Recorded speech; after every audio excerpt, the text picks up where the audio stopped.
দেখতে পাচ্ছি দূরে ঝাঁকটা গেছে। তো এখন দেখতে পাচ্ছি ঢেউটা আসছে, দেখো খুব ভালো। আর ঘাটে তো ঢেউটা এসে গেছে, আর একটা ঢেউ আসছে, ওইটা বড় ঢেউ সবার থেকে। জলটা আমার বড়মশাই বলছে পায়ে জল ঢেকে যাবে নাকি। আমি তখন ভাই দেখো ছোট্ট ছোট্ট মাছগুলো দেখতে খুব ভালো লাগে। জলটা কিরকম হচ্ছে দেখছো তো, গঙ্গা জলটা।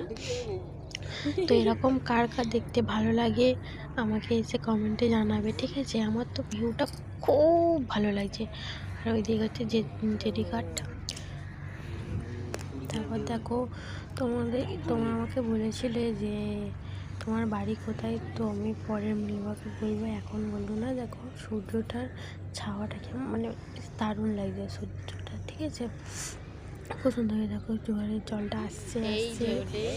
তোমার বর্মশা বলছে পায়ে বলে এবার জল ঢেকে যাবে, কিন্তু ঠিক তো অনেকটা উঁচুতে জল উঠে গেছে। তো জলটা কেমন হচ্ছে, ঠিক আছে।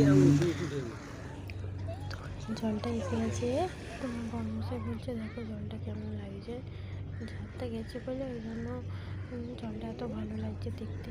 কোনো সময় মা গঙ্গা নদী, তো আমার এবারে ঘরটা মানে গঙ্গা মাকে ঘট করে এই হচ্ছে আসছে। এই হচ্ছে আমার বড় এক মিনিট টাইম লাগলো বলো। আর আমি বসেছিলাম।